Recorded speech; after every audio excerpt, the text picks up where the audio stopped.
السلام علیکم ورحمۃ اللہ وبرکاتہ۔ محترم سامعین، آج آپ حضرات کے سامنے اتحاد اتفاق، آپس میں مل جل کر رہ کر زندگی گزارنا، ہندو مسلم سب آپس میں بھائی بھائی ہیں، پوری انسانیت آپس میں بھائی بھائی ہیں، اس لیے کہ ہم سب آدم و حوا کی اولاد ہیں۔ اس لیے ہم چاہے مسلم ہوں، ہندو ہوں، سکھ، عیسائی ہو، ہم سب انسان ہیں، ہم سب اس دھرتی کے اندر مل جل کر رہیں، یہ انسانیت کا تقاضا ہے۔ اسی انسانیت کے تقاضے پر اور ایک دوسرے آپس میں مل جل کر رہنے کے سلسلے میں کچھ اشعار پیش خدمت ہے۔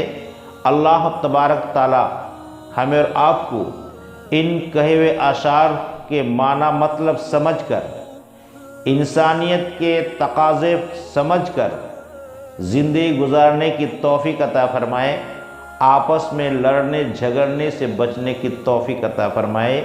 آئیے چند اشعار پیش خدمت ہے، ملاحظہ فرمائیں۔ یہی ہندو مسلم میں رد و بدل ہے، ادھر آب زمزم ہے، ادھر گنگا جل ہے۔ ادھر دیکھو سیتا جی بن کو چلی ہے، ادھر بھی تو مریم پر انگلی اٹھی ہے۔ ادھر دیکھو شنکر نے کنکر اڑائے، ادھر بھی تو عیسیٰ نے مردے جلائے۔ ادھر دیکھو ہنومان بجرنگ بلی ہے، ادھر بھی تو داماد حضرت علی ہے۔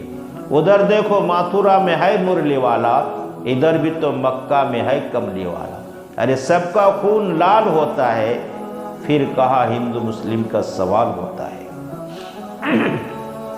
نفرت جو سکھائے ہمیں آپس میں لڑا کر، نفرت جو سکھائے ہمیں آپس میں لڑا کر، ہم اس کے لیے جنگ کا اعلان کریں گے۔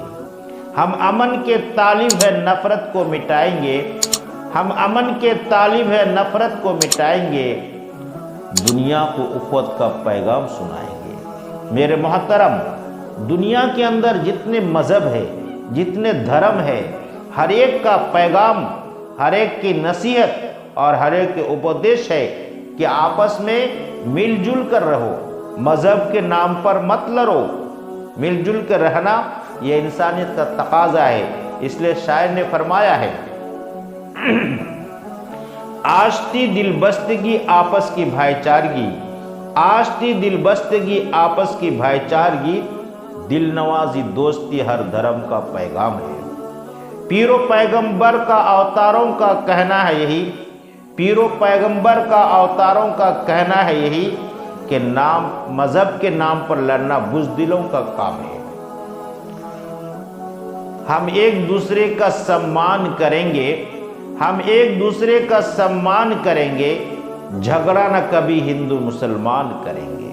میرے محترم، کہنے کا منشا یہ ہے کہ ہم مل جل کے رہیں، انسانیت کے تقاضے پر عمل کریں۔ کچھ افراد ایسے ہوتے ہیں، لڑنا جھگڑنا، مار کاٹ، دنگا فساد ان کا شیوا ہے۔ حقیقت معنی میں یہ انسانیت کے تقاضے کے خلاف ہے۔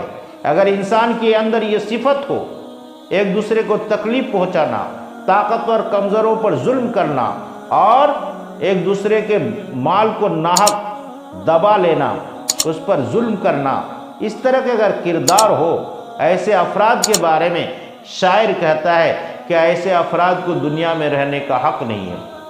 شاعر کہتا ہے، جب اپنی بلندی سے انسان اتر جائے، جب اپنی بلندی سے انسان اتر جائے، ایک بوجھ ہے دھرتی کا، بہتر ہے کہ بڑھ جائے۔ انسانیت کا دشمن انسان بن گیا ہے، انسانیت کا دشمن انسان بن گیا ہے، رب کو بھول بیٹھا انجان بن گیا ہے۔ اس لیے میری درخواست ہے پورے انڈیا کے رہنے والے افراد سے کہ ہم آپس میں مل جل کر رہیں، ہندو مسلم سکھ عیسائی سب بھائی بھائی بن کر رہیں۔ آخر میں پھر وہ شعر یاد آ رہا ہے کہ ہم ایک دوسرے کا ہم سبھی سمان کریں گے، ایک دوسرے کا ہم سبھی سمان کریں گے، جھگڑا نہ کبھی ہندو مسلمان کریں گے۔ السلام علیکم ورحمۃ اللہ وبرکاتہ۔